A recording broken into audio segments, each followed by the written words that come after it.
Obviously, I would like to join that club. That would be a very nice thing. You know, I've spent 20 plus years bopping from job to job to job. And I love every job, but it gets really kind of tiring just going out there and fighting the fight as opposed to knowing, nope, I got a team to go join. It's Tuesday. And I hang out with them every Tuesday, you know? So yeah, I would, look, I love being here with you guys. I really do. This is, I mean, conventions and seeing the world, especially coming down to Australia and meeting who I think are the most enthusiastic fans on the planet. That's a joy. That's a wonderful thing. But please don't take this the wrong way. If I could work enough where I never had the time to do another convention, I'd be perfectly okay with that. But then I'd take vacations and I'd come see you guys, okay? And then, you know, we do it that way. But like I said, it's nothing against you. It's because that's my life pursuit. You know, you guys are like the wonderful, tasty treat, you know? And it's such a joy to be able to, you know, like do what you do for a living and then have somebody say, hey, come out and say hello to some of your fans. It's like, fans? I have, whoa, that's a neat concept. I mean, what do you think? That was the best day when I find out they got, oh yeah, you have fans. What? Really? Ooh, that was really cool. No, I mean, this is really the most fun. I say there are a lot more anime-based cons than there are like Comic-Con and the big ones. And we get a chance to go all over the world because of that. I don't know about you, but I still haven't been invited to any non-English speaking countries. Well, that's what I'm saying. Well, no, because English, remember, yeah. I worked on Power Rangers, so I've got pals that, you know, I mean, we're in the suits. You know, Walter goes all over the world because he was the original Black Power Ranger, and in whatever language it was dubbed into, they recognize Walter. Sure. So I've got friends who go to South America and Japan and all these places because their face was shown and they were dubbed. Nobody wants to meet English-speaking Zarkon in Brazil, you know? It's like, you're not who we heard. Yeah, that's what I meant, though. I mean, it's to all the English-speaking places. And whenever we go someplace, I always try to take a side trip anyway. So, you know, that's great. But, I mean, it's amazing. And this is the chance we really get to hang out with other voice actors because most of the time we don't see each other. Because we're, you know, we see people coming in the booth or out of the booth when we're coming in sometimes. It's like, hey, what's up? Hey, what's up? And that's it. Yeah, seriously, how long do you think we ran into each other because we're both working on a new Chinese anime called Screechers Wild, which is available on YouTube. Check it out. You might enjoy it. It's designed for little kids, but it's silly enough where I think you'll have some fun. But Spike, when was the last time we saw each other before we ran into each other at that? In Crossing, of course. He recorded, then I recorded. But I hadn't seen you in like 2 years. It's the SAG thing. That was the last time. It was a while. And then all of a sudden, it's like we're both booked down here and we're hanging out. Yay! And then we get to drink a whole lot and act stupid. Well, that was last night. Now we're just acting stupid. Now we're just stupid. All righty. So it's awesome. I mean, it really is. This is, we're very, very fortunate. And that's the thing, like we had talked about before, anime, hardest work, lowest pay. But this is the perk. We get to meet awesome people like you guys all over, and it's so much more popular than like the big cons. There's so much business there. Now we get to come out and have fun. So this is really, really a wonderful chance for us to get out and enjoy you guys and hanging out. It's so much more laid back than, say, like Comic-Con craziness. So if you do have questions, make sure you come down to the middle here with Marcus, and he'll take your questions. Is there anything you do to keep yourself grounded when you're going from job to job and con to con? Something keeps you, kind of reminds you of home, or? My wife and my dog keep me grounded. You know, my wife will sometimes say lovingly and then sometimes not so lovingly, I'm not one of your fans. And it's like, you know what, honey? You are absolutely right. I mean, one of the things that keeps me grounded are the fans. Because as soon as I start feeling full of myself, somebody reminds me, I watched Voltron, you're dead. You know, or they'll say, oh, you know, you're my third favorite, Optimus Prime. And it's like, thanks. So, you know, it's all a matter of perspective, you know, and just as soon as you start, like, you know, getting down on yourself, somebody comes up with genuine joy. Or you say a couple of words as your character and you see somebody light up. And it's like, yeah, I can't spin around the world to make time go backward, but making somebody happy by saying, set a course for Voltron. I mean, that right there, that twitch that she did, that's a freaking superpower. Okay, and I love that. And, you know, I mean, Spike, how many times do somebody looks at you and it's like, you're not that guy, and then you do the voice and they go, you are.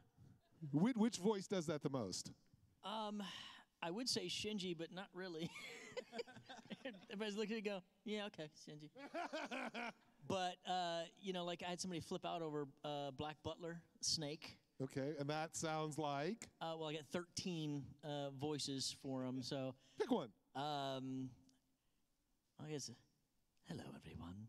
I'm Snake. How are you today? See, there we go! Superpowers attack. So it's just silliness. It's so much fun, and I mean, keeping grounded. I'd say, you know what keeps us grounded? Rent. Yeah, sure. We have to pay a lot of bills in LA, so you know that keeps you grounded. It's like, hey, this is work, and it is. We love doing what we do. It's so much fun, but you know, it's work. And when we're not working, we're trying to get more work. So there's a lot. It's a business, you know. Question back there, yes. This question is for Neil. Do you actually want to work with Spike on the new Boruto series? If they would make it a union series, I would love to. I would love to, but it's not a union series, and so I can't. That's why Steve Bloom doesn't work on it, and Mary Elizabeth McGlynn doesn't work on it, and a whole bunch of other actors who are restricted can't work on it. What does that mean, a union series? It's a matter of going through the union and doing the paperwork and paying like extra money that goes toward my pension and health and you know, and retirement. And you know, look, every now and then I'll work on something that maybe I'm not supposed to because I'm helping out a friend. But on something that's going to be that high level visibility, that's going to continue a character I've already done. You know, it's the same thing with Digimon. They're redoing Digimon, or they're doing the new phase of Digimon, and they're doing it non-union. So I can't do it. I can't. I'd love to play Hulkmon again, but I'd be so recognizable, and I'd get my ass kicked by my union. You know, so write emails, write letters, tell them, come on, guys, just go union, because then Spike and I can both work on it. Okay, thank you. Thank you. And yes, you're right. The hat's far less distracting than the bald spot on the big screen. Thank you for pointing that out. Hi, what's your favorite villain for a video game or TV show, and what kind of creature? Wait, do you mean villain that we've played, or villain that we like to watch? Villain that you played. Okay. And then your other part of your question? What kind of creature would you like to voice? Any creature. Well, first of all, villain is somewhat subjective. Colonel Kled would be my favorite from League of Legends. And a creature would I like to voice? All of them. Yeah. Yeah. I mean, his second answer is basically mine. It's like, what do I want to voice? Give it to me. Put it on the table and let me do it. You know, because here's the thing, it doesn't matter what the creature is. Everything that is produced on this planet, okay, whether it's in Japanese or English or Portuguese or whatever, it's all written in the same language. The language of human emotion. And so when you're playing a centaur, or you're playing a toilet, or you're playing a kidney, it doesn't matter, because that character is going to speak in the language of human emotion, because the audience is all human. Okay, does that make sense to you? Yes. But my favorite villain, I got a lot to choose from, don't I? I mean, look, I love Zarkon mostly because of the cast I got to work with, okay? I love Madara Uchiha because he's just so laid back. He so has everything right in the palm of his hand, and he doesn't have to worry about a thing. And that's pretty sexy, all right? But if I had the chance, you know what? I played Gorilla Grodd once. I'd love to do it again. He's a creature and he's a villain. Except for my friend David Sobolov is playing him on The Flash, and he's so darn good. You know, that's part of the problem is, you know, a friend is doing it, and it's like, on the one hand, I'd like to do it, but on the other hand, I don't want to take it away from somebody I like. You know? So, hopefully that answered your question. Hi! Thank you. Thank you. I'm probably a bit closer to you guys in age, so my question's kind of the flip side of the earlier. So what you're saying is you're 31? Again, yeah. Nice. So as you're obviously fair way along in your careers, you've done a lot of things, and I know what it's like, you have to pay the rent. How do you keep inspired and creative when you come to work? I mean, I know that it can be, I enjoy changing jobs and doing things, but I don't like the necessity of changing jobs. So I guess from that point of view, how do you bring that passion that everybody wants to what you're doing? The job itself is the reward. I mean, yes, the money is something. If we didn't have to pay bills, Spike and I would do this every day of the week on anything. It's like if you guys came up to us and said, I wrote this short story, would you read it for me? If I didn't have to pay bills, I'd say yes every day of the week. I would just use my voice to entertain. So as long as it entertains us too. yeah, absolutely. But you know, even if it doesn't sometimes, that's part of the artistic challenge, and I enjoy that sometimes. Yeah. You know, but so I don't have a problem getting creatively challenged when I go to work. If anything, my bigger challenge is to sometimes be less creative, is to sometimes pull back.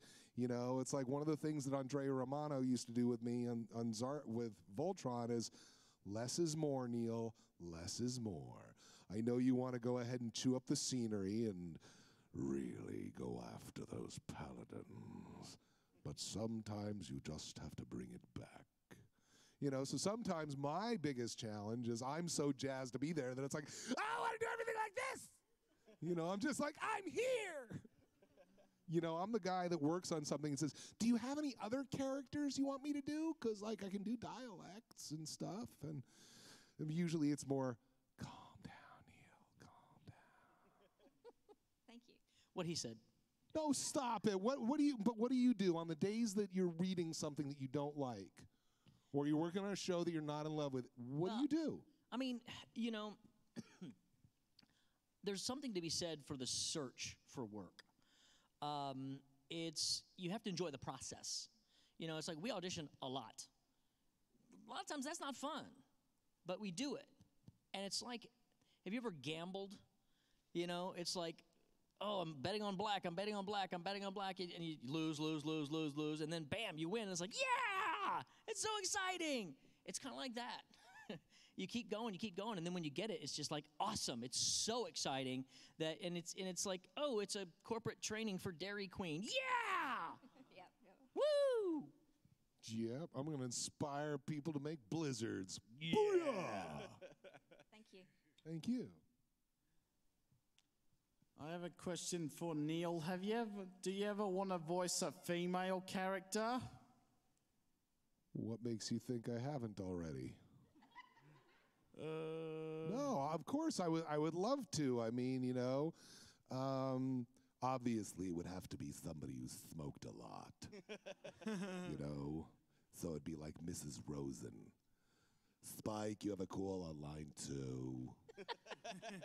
But I would It's like a waitress in Reno. Thank you.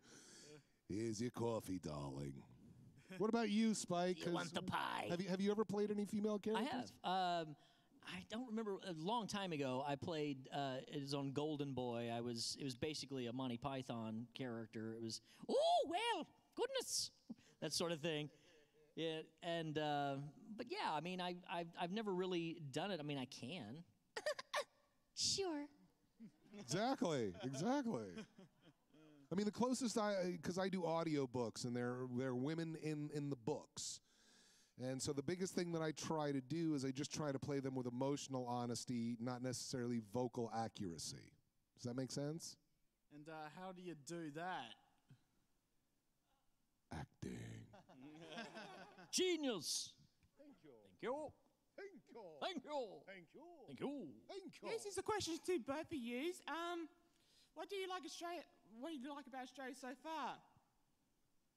Well, I haven't run across any of your legendary deadly animals, so I like that. You know, the way they advertise it around the rest of the world, it's like 7 minutes in Australia. If you survive, you're a winner. That's why I always tell people, I'm going down to Australia where everything will kill you. It's like, look, it's a cute little kitten. It'll kill you. It's a nice fluffy pillow. It'll kill you. You should see the claws on it. It'll rip you apart. Rip. I've been, this is my 7th time down here. I've been to every major city, and I just love being here, everything about it. I eat kangaroo every time I come down. Sometimes they're dead. Sometimes. People are always like, I can't eat a kangaroo. They're so cute. No. Wallabies are cute. Roos are dicks. Eat those guys. Have you seen a kangaroo yet? Have a what? Seen a kangaroo yet? I've seen many of them. Not here, not this trip, but I've held koalas twice, and wombats and kangaroos, and oh yeah. I have pictures of myself napping with kangaroos from previous trips. Oh yeah. Just kind of laying down on the ground going, hey, buddy, let's nap. And so I enjoy that. I mean, look, as far as I'm concerned, this is the place that I come to when it's time for a Bundy run, okay? So, Yep. There All right, you what go. is that? Bundaberg rum. Oh, hell yeah. Yeah, so I'm making up. So it's like I'm not so much here for the convention. I'm here to make a Bundy run, okay? I'm going to load up at the store tomorrow, shove it all in my bag, you know, and then go back to customs. And when they say, you know, you're only allowed 1.5 liters, and I say, oh, well, I've got 9.5. This is what happened the first time with me. So I went back to the States, and I had 1 liter, and it's 1.5 liters limit, and I had 7.5 liters.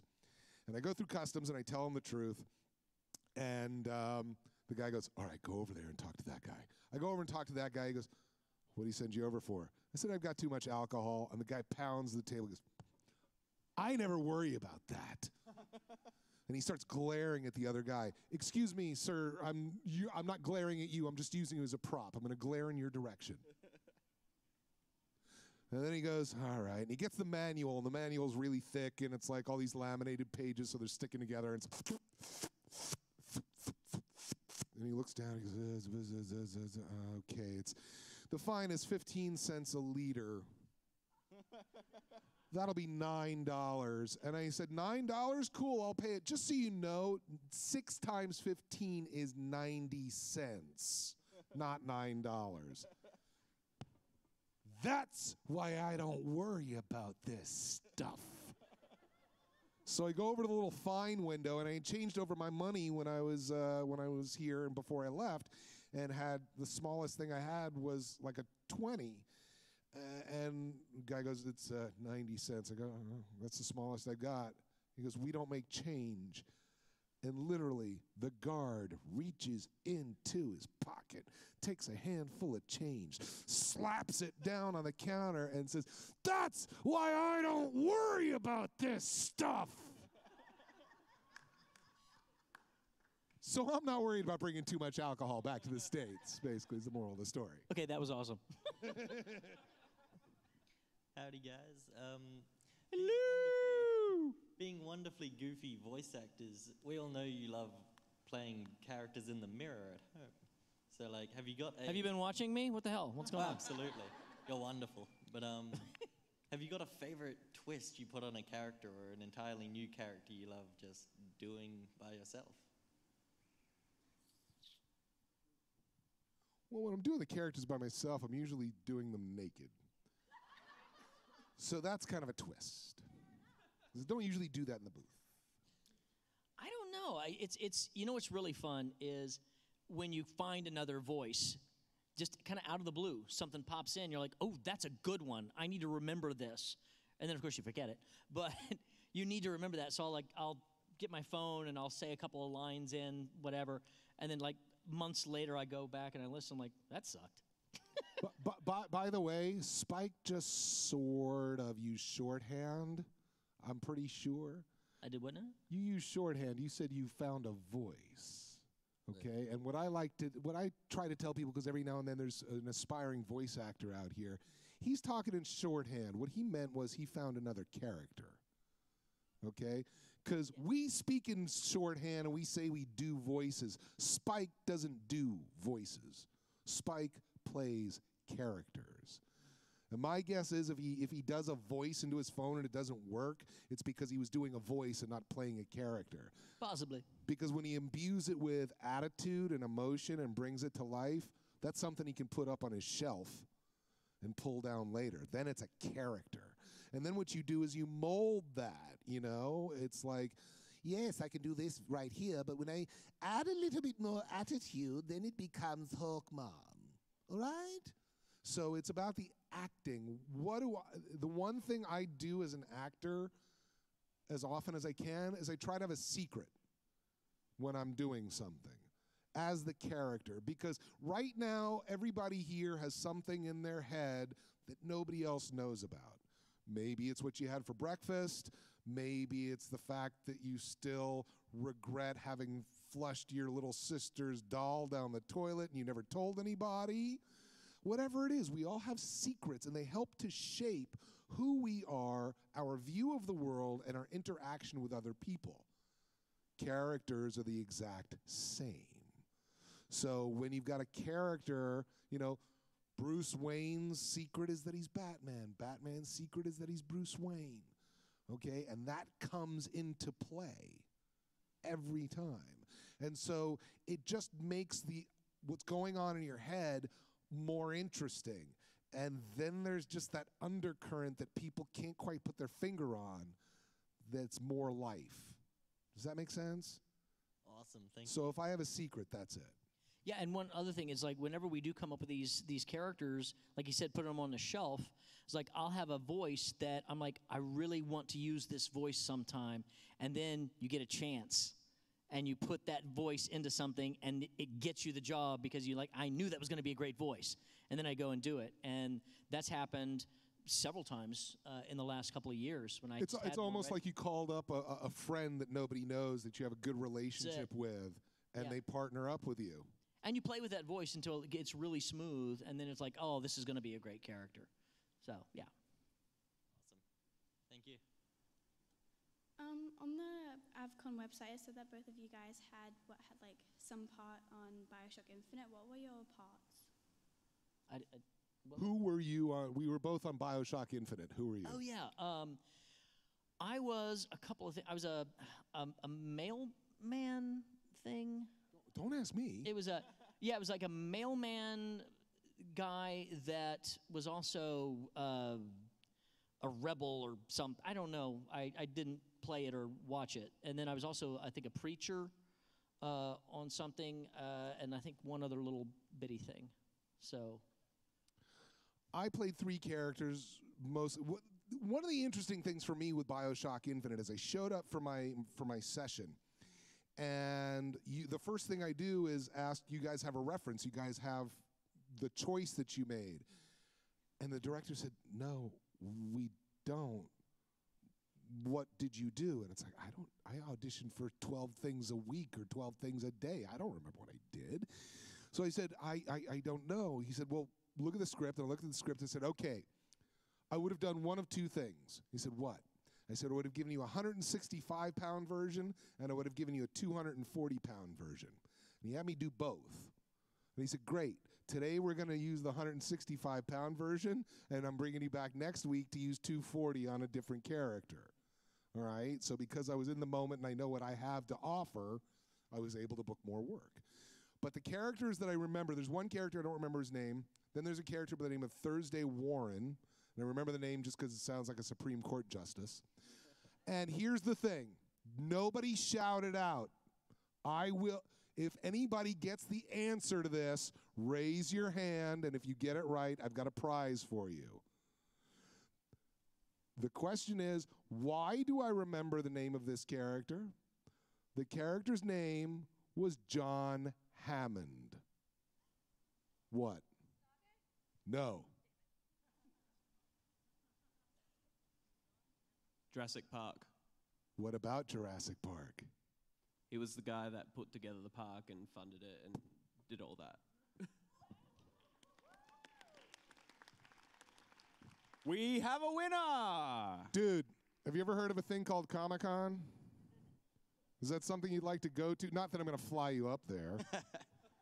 But this was my box from Comic-Con. All right, so I'm just going to take one thing out.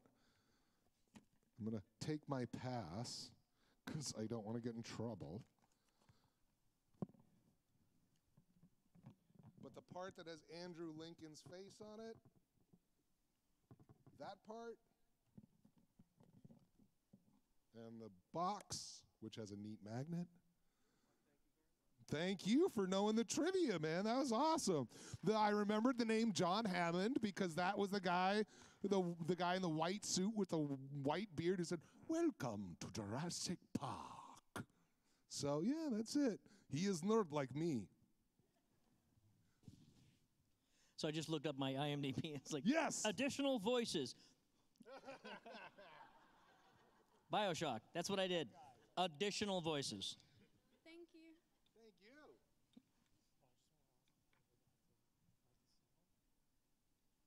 Hey, I'm just curious, apart from your acting, did you guys ever have to create a sound?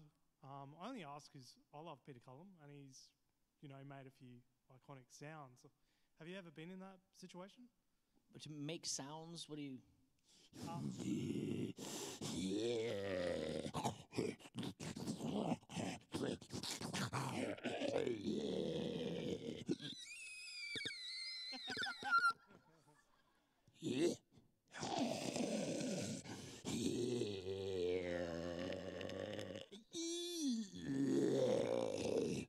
You mean like that?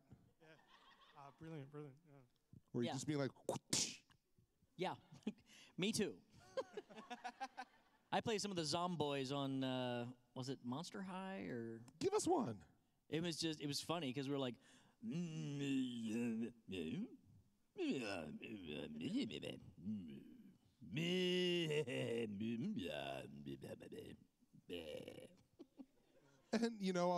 we spend, several hours at a time just going...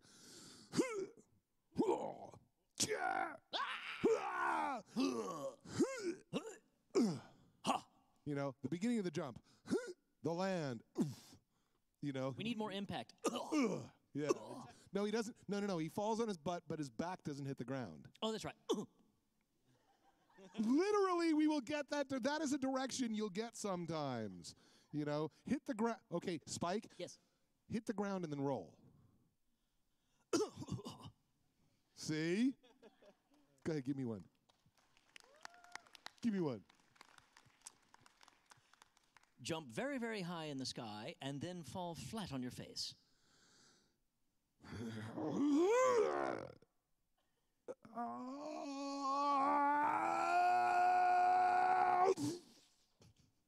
Ow. I had to give you the sound of the teeth getting knocked out. Oh, absolutely. Yes, that's what we do for a living. So you said that you hadn't played BioShock Infinite. Are there games that you've played or anime that you've watched where a voice has stood out to you since you're kind of insiders and that's made the game or the anime for you? I don't watch or play. I say it this way, look, I've seen more anime than most of you guys, but we see it from my scene to my scene to my scene to my scene.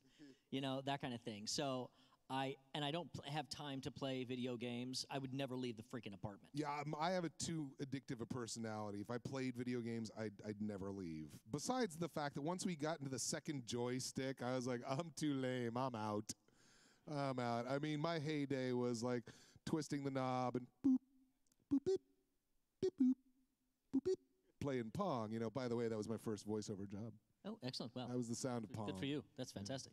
I'm so kidding. I hate when people take me seriously on that. They're like, oh my gosh. You know, I mean, I'm like Spike. I don't watch anime. I don't play games, but I do watch a fair amount of animation. Certainly, every animated film that I can. You know, the one that I reference a lot is James Earl Jones, because people say, you know, hey, I can't do voiceover because I can't do hundreds of voices like you and Spike. And I say, so you're not versatile like that guy who did the voice of Darth Vader and Mufasa, right? You know, James Earl Jones, who's got the vocal range of Y to Z. Not a very big range, but he's such a talented, gifted actor that you will never, ever, ever hear a line from Mufasa and think it's Darth Vader, or vice versa. And so he inspires me just from an acting standpoint. And I love when I hear a celebrity and it's well cast, okay? And of course, anytime I get to hear one of my colleagues or my friends doing something, that's a joy. You know, it's like I've got friends who have worked on some big movies and, you know, a couple of shows, and it's just like you cheer each other on. But I would say any one vocal performance that inspired me would probably be Mark Hamill as the Joker. Because I actually saw Mark when he was on the national tour of Amadeus as Mozart, okay? So different from Luke Skywalker. And I saw him on Broadway in a show called The Nerd. And I saw it so many times, I've actually apologized to Mark several times, because I used to go see this show and I would laugh before the funny things. He was like, oh, this is this part. It's like, sorry if I messed up your performance, Mark. But just because it's so different and he just cuts loose and he's so good, you know, and he didn't get the part because he was Luke Skywalker. He got the part because he was fan-freaking-tastic, you know, and that inspires me. Thank you. Still plenty of time for more questions, so come down the front if you would like to ask one. In the meantime, you're saying it's quite common for big animated movies to get A-listers on to do some of the voices. Do you think it would be better for those to go to lesser known but more specialist voice actors? Yes. I think that'd be great. Why do you think that doesn't happen? Money. Commerce. I tell my students my two biggest philosophies that I believe in Hollywood are commerce and logic. And once you understand those, it's a lot easier. When we were kids, there was an animated film maybe every 5 years. If that, yeah. You know, now there are 15 or 20 every year. So if the celebrities are driving those films and they're creating opportunities for possibly us, then I'm for that. And if it's well cast, how could I ever argue with somebody casting Ellen DeGeneres as Dory? Okay? You could spend the rest of your life searching for somebody better and maybe find somebody as good, but better? I doubt it. You know, so why should I hold that against her? And even the ones that are bad, like Shark Tale, okay? I'm convinced that it was bad because the director didn't have the strength to say, Mr. De Niro, would you do it like this? Okay? Because what you have to remember is, I took a class once from a director who compared the shows that she works on and says, they're all done with an indie film style of acting. And I kept quiet, but the first thing I thought of was Boys Don't Cry was an independent film. So is Napoleon Dynamite. How are those the same style of acting? And in video games and animation, you've got the same thing. You've got the hyper-realism of Voltron or, you know, Last Airbender or Legend of Korra. And then you've got Adventure Time, okay? Or you've got Aqua Teen Hunger Force, okay? Which has some of the quote-unquote worst acting I've ever heard. But that's because that's what they want. So it's like I can't fault that because it's brilliant in what it's supposed to be. And if the celebrities are opening up more opportunities for us, great. But like I said, if you're hearing somebody that's bad, I would bet you 99 times out of 100 it's because there's a weak director who's not guiding them through the performance. Because I think Peter Dinklage was capable of something much better in Destiny, but you had a director who didn't know how to say, because here's the thing, when we do video games, it's line by line by line. So Spike, do me a favor, just say a line and say it fantastically. Say, good morning, everyone. Good morning, everyone. All right, now say, we'll see you later, but give it the same feeling. We'll see you later. Okay, so each individual line sounded fantastic, didn't it? But if I had him do all of his 500 lines and he did them the same way... I'm going to the bathroom.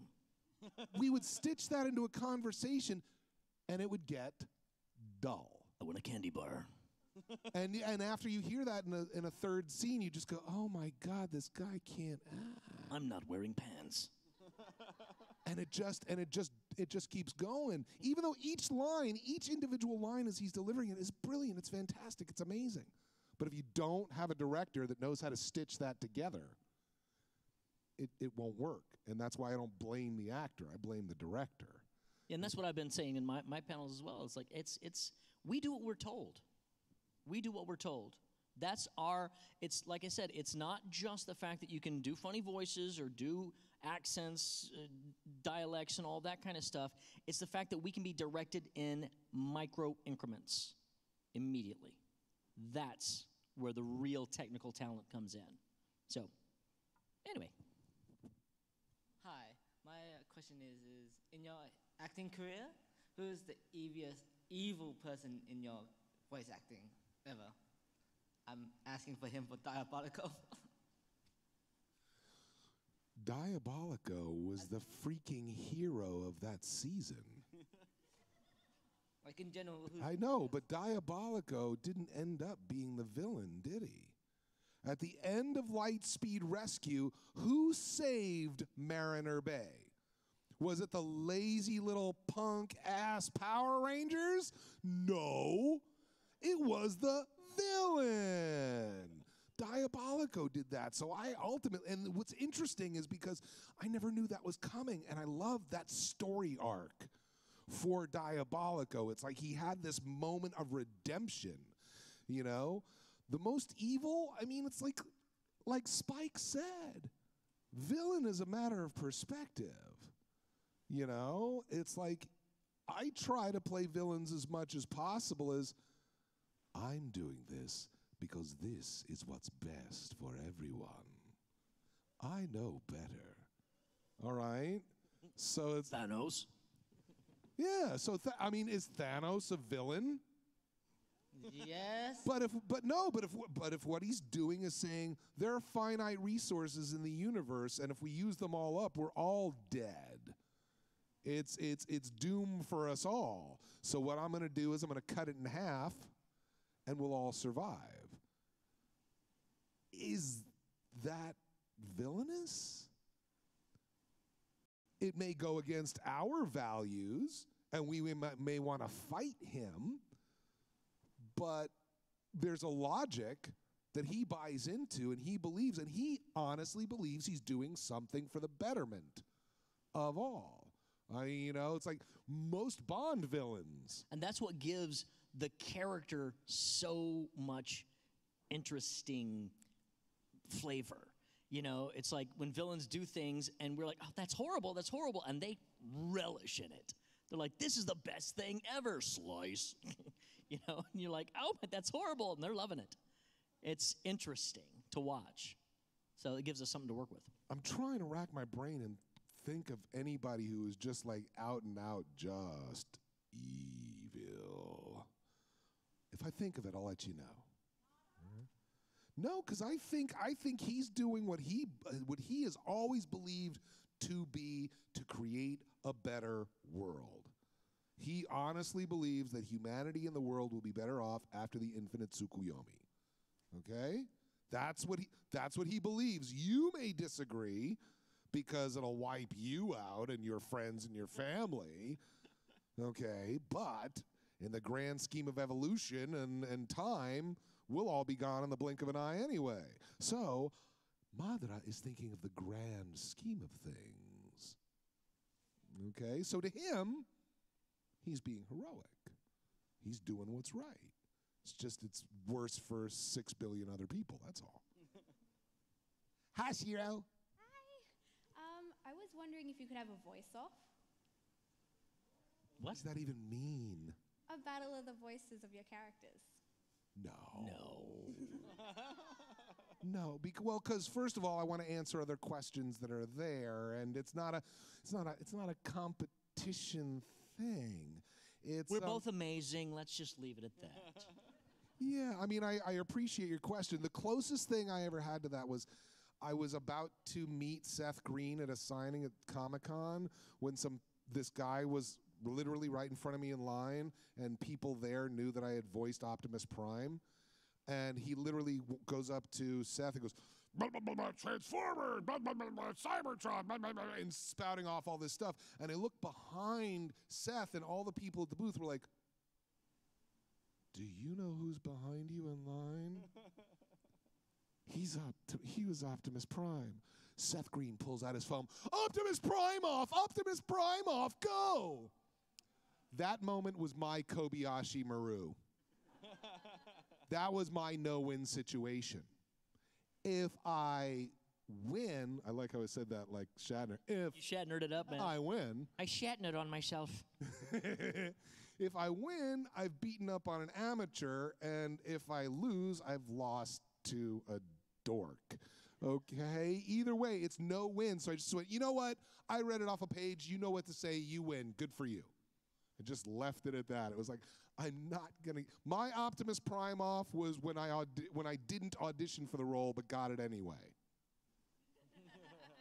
Boom. Mic drop. But Spike, if you had to do one voice, if it really was like one of us was going to die here and you had to make sure that I was going to lose, which character would you go with? Oh, crap. I have no idea. Which would be the one that would be my ultimate demise? I don't have one. All right, you'll tell me later. I have no idea. Okay. Oh, maybe this one. Oh, well. Deirdre. I'm a dead man. Hey guys, it's really great hearing your stories, and I'm just wondering what's next for you guys? What do you got planned? You going back to the States? You going to tour LA a bit more? Wine region you were saying last night? You're sticking around for a little bit. Oh yeah, I'm an adventurous mofo. So I'm going down to. I'm going to be in Melbourne and then at AVCon. So we're going to go Great Ocean Road. We're all going to McLaren Vale to check that out. I hit Barossa last time, so haven't hit McLaren yet. I've hit most major wineries in Australia, so. But yeah, I'm a big traveler, so whenever I go somewhere, I try to travel as much as possible. So yeah, I'm checking it all out. I am heading home on Monday to do some work and to go see a couple of doctors because I had a test last week that said I might have cancer. So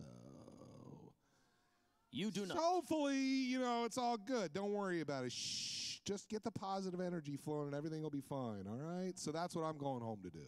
Cool. I'm going home to take care of my health and make sure everything's good. And then I've got some work on the horizon, thank goodness. Well, we've got some more Screechers Wild, baby. Yeah, more Screechers Wild. I believe you can beat it, by the way. I'm hoping I don't even have to fight it. I'm hoping that you're just that good at it. No, I'm just hoping that it was just that the test could be a few different things, but that's just one of them. So anyway, don't be distracted by that. I didn't mean to tell you that because I'm just in the same room that we were honest last night, so I did it again. So there it is. Have you two ever thought about joining Matthew Mercer in the Critical Role bit and playing? Wait, have we ever thought about being on a really popular worldwide show? Never. Why would we want to do that? I think if they called us and said, "Hey, come on over," I think we probably would. Yeah, I mean, I've never played D&D before in my life, but with those people, sure. Anytime. What characters would you play in that regard? I don't even know what that means, but whatever they give me, I'll go ahead and do it. Yeah. Maybe a bard. Yeah, okay. Sure. Sure. No idea what that means, but it sounds fun. No. Have either of you ever sung in one of your roles? I was on Higglytown Heroes, so yeah, I sang on that show. That's a little too heavy. Yeah. I can't sing. I'm just not a singer. I mean, my wife says I can, but I disagree. And I was a singing potato once for an educational film with Christina V. and Todd Haberkorn. Nice. So look for that. Nice. I think that's it. I think I sang like the Geki Ganger song in Nadesco once, and it was just awful. Like, they're like, no, that you're singing in. What is you're singing in? I'm like, I don't know. It's like, can you hit a C like this? I'm like, I don't know what you're saying. So no, I'm bad with Happy Birthday. I grew up doing musical theater, so it's like I would love to. I'd love to work on something where I got to sing. Oh, well, I did. What? I did a theater. Oh God, what was it? I forgot what it was called. Are you going to make me name Shenandoah. musicals? Shenandoah. I wouldn't have guessed that in the first top 100. Yeah, I know. Yeah, I no, did that would have been after like guessing most happy fella. Yeah, yeah. Who was your favorite person to work with? Well, besides Spike, Besides Neil, nobody. um, I always pass on that one because I mean everybody I work with has been awesome, and there's no favorite for me. So. I mean, I have a look. Anytime I got to work with the Voltron cast, it was fun. I've grown to adore Bex over the last 2 years like no other human on the planet. And I'm a big Walking Dead fan, so when I got to be in the booth with Steven, it was like, not only is he great as Keith, but I'm sitting there going, they're gonna kill you. They're gonna kill you really soon. You know, and I enjoy the vast majority of the directors that I work with and the engineers that I work with. I mean, we don't just work with other voiceover actors.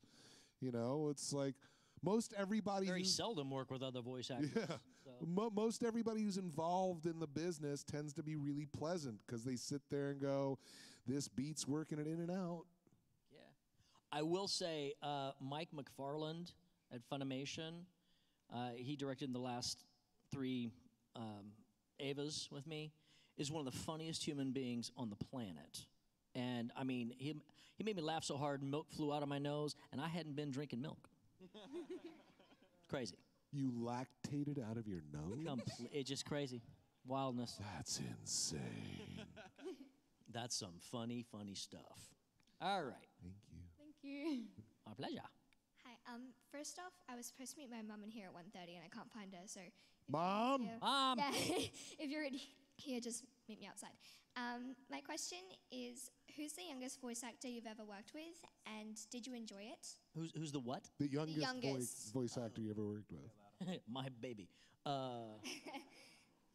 I never really worked with anyone young at all. Yeah, I mean, they might have been in something that I was in, but not really necessarily in the booth with me. Probably going to be Dino's kid. Yeah, oh yeah, We'll be no, working with there's him no soon. doubt. Yeah, that's gonna be crazy. Absolutely. But we really don't work with people in the booth for the most part. Every now and then. Most of the work we do is video games and anime, which tends to be solo. So I might have done a game with like an 8 or 9 year old actor and never even knew it.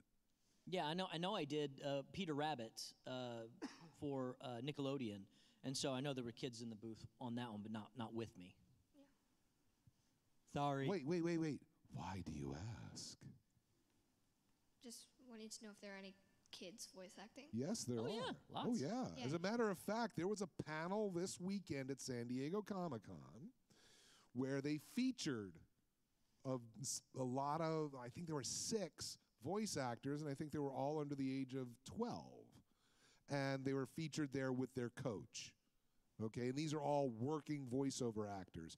And I do have a friend who works on Family Guy, and she's taken her son to audition for some things, and he's 10, and he's booked some stuff. And You know, Spike was just talking about the son of a friend of ours who doesn't even read yet. And he was just working last week. His father would tell him the line, and then he would repeat it. Carlos Alazraqui, I think his daughter is 5, maybe 6, and she just, I think she just did a pilot as the lead. And of course, are you familiar with a movie called Monsters, Inc.? Yes. Okay, you know that Boo was a real, 2-year-old? Do you know how they recorded that? No. Basically, Dad got a recorder and just followed the kid around the house. Oh. And captured all the dialogue, and every now and then would tell her what to say, and she would say it, and that's what they used.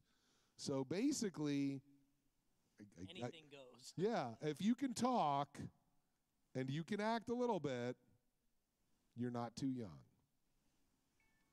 Mom? Do we have Mom yet? Mom yet? Is there a mom here? No? All right. This is for aspiring voice actors. What do you suggest on how to get into the industry that you're in? Have a day job that pays your bills. I have 3. Good. Because the worst thing that can happen is to need to have the job. And what you have to realize at this point in time, there's 7 billion people on the planet. I would say at least 700 million people would like to have their living be to talk because they think it's easy. So it's something everybody wants to do. And now with technology, a lot of people can. Yeah. One of the things I'd recommend is you check out a website that was put together by one of the smartest and most talented voice actors to be working today, D. Bradley Baker. He put together a website called iwanttobeavoiceactor.com. And if anybody writes that down, don't even look at the website, because if you have to write down iwanttobeavoiceactor.com, then you do not want to be a voice actor. Nothing. Okay, it's the easiest thing to remember. And it's a repository of so much information, you'll save yourself hundreds, if not thousands of dollars in classes just by looking that up. Yep. Voiceover is such a wide-ranging art. What do you want to do? Do you want to narrate medical videos? Do you want to be a how-to person? Do you want to be an audiobook person? Do you want to do commercials? Do you want to do video games? Do you want to be the person who does the "there is no standing in the yellow zone"? Or do you want to be "I'm Siri"? I mean, these are all people who recorded this stuff. That was a job. So one of the things that constantly amazes me is people who say they want to be voice actors and they think it's only one thing. Okay? And here's another thing I say to a lot of people. If you wanted to paint, would you wait until you had a gallery date to paint? If you wanted to sculpt, would you wait until you got a job as a sculptor, or would you just go get some clay and start making something? How come it's okay for somebody to audition for the local community theater and play Henry Higgins and get applause and make no money, but for some reason everybody thinks that the only way to be a voice actor is to be professional? Here's a way to be a voice actor. Write some stuff and perform it. Put it on the internet. Create a podcast. Do what we would think of as an old-time radio show, okay? Do you think that when the Critical Role people started doing Critical Role, they thought it would become an actual show? That they would make money at it and sell merchandise? No, they did it because they loved it, and then it grew into something that was a money maker. So if you create an audio drama about Adelaide in the 1790s or whatever, and it captures hearts and minds and souls and ears, the advertisers will come to you and they will shove money down your throat, okay? But even if they don't, if you're playing a role and you're not making any money, guess what? You're a voice actor. So if you want to be one, be one. Don't wait for Hollywood to tell you that you are one. How's that? Thank you. Round of applause. Wait. I want to add to that. people always ask, and I always tell them, they say, how to be a voice actor? What's the second word? Actor. Take acting lessons, take acting training, network, network, network. There you go. Just time for a couple of quick ones. Have either of you seen any Australian TV? I'm sorry, what now? Have you seen any Australian TV? No. Yeah, in the hotel room. Our MasterChef beats yours. What was that? Our MasterChef beats yours. Our your MasterChef beats ours? Well, yeah, no doubt. I mean, okay. I know that. I've auditioned for MasterChef twice. Nice. I'd love to see you on that. I didn't get on it. No. Yet. Bad. Yet. All right, you know what? We have a few more people behind you in line. All righty, sorry. But you can come up to the booth and ask us later. Oh, don't even screen them. Just let him ask. You mentioned liking The Walking Dead. What's your opinion on Game of Thrones? Are you kidding me? I like Game of Thrones. I adore that show. Yeah. I've also done a couple of other conventions down here in Australia where I've met some of the cast and become friendly with some of the cast. So it's like every time, I'll just say, every time Podrick does something good, I stand up and cheer because Daniel's my friggin' buddy. Yeah. But I love the complexity of that show. Please. It's great. Hands down. Do you have a favorite voice actor or just a voice you hear and it's nice? I don't have just one. I mean, there's so many amazingly talented voice actors that you're just like, God, Billy this is West. Great. Oh, brilliant. Billy West is insane. I went to a script reading because I had friends. My best friend worked with Matt Groening, so I was like always over in the offices and seeing Matt. And finally, I went to a script reading of Futurama, and watching Billy West play 3 different characters in a scene and watching him physically change between each character was a master class. And anytime Billy does his Larry Fine impression, I'm on the floor. I'm like rolling. He kills me with that. I mean, he's a genius and he's so gifted. You know, DiMaggio's so talented. Rob Paulson. I mean, I could go Seth on and on. MacFarlane. I'm just like, cracks me up. Well, and what did H. John Benjamin cracks me up all the time. And what did Seth do? He wrote when it. he wanted to be a voice actor, he just created something and made Fox want it and said, yeah, by the way, if you want it, I'm playing 3 of the leads. So that's another way to be a voice actor. Create something and make a network want it. Yeah. Another thing, we were talking about the different voices earlier. It's like H. John Benjamin, Archer, is one of the funniest shows. I just love that. It just cracks me up. His voice is always the same. I mean, I've heard him do some other voices, which is really good, too. But that voice, you know it going in. You know, it's like, love that voice. You see him in other things, it's the same voice, and you still, that's so freaking good. But yet the father on Bob's Burgers, you won't mistake for Archer because the energies are just different, even though the voice is the same. You know, I heard him first on, what was it? Venture Brothers. Okay. Remember that one where he was playing the 3-headed dog? God, that cracked me up. But I mean, look, I'm always ready to be inspired by any one of my colleagues, you know? I mean, you know, Spike doesn't get props. Spike doesn't get sets. Spike doesn't get, you know, CG afterward and all these other things that on-camera actors do. He just goes into a box by himself with a mic and makes some magic happen. How can you not be inspired by that? That's what we do. Oh, yeah. That's fun. That's a given. We're about to wrap up. I have just a really, really quick one to finish off. Sci-fi or fantasy? Okay. Yes. Yes, both equally. Sure, why not? I'll ask you this question. There's a lot of crossover anyway. So. Which one is Star Wars? It's a space opera. It's a fantasy. It's a fantasy. There's no it there's no science to have any fiction there. It's a midi-chlorian. Stop it. That's a fantasy. Well, thanks very much, guys. That's it. We still have 2 minutes. Ask us another question. We got 2 minutes. We're not leaving. We got 2 minutes. No. I'm just going to sit here and glare at you. Go ahead. Yes. Yes. Yes. Nolan actually was on the pilot of Voltron. So he was. And when you say work with, in the same project, possibly, sometimes not in the studio. Oh yeah, it's possible I've worked with both of them and never knew it. You know, I'll guarantee you I've worked with both of them on World of Warcraft because everybody in town has worked on World of Warcraft. Yeah. Steve Bloom and I shared a van in Durarara for a couple of seasons. Never saw him. Hold him to the front of the stage. So there you go. We have 1 minute and 5 seconds.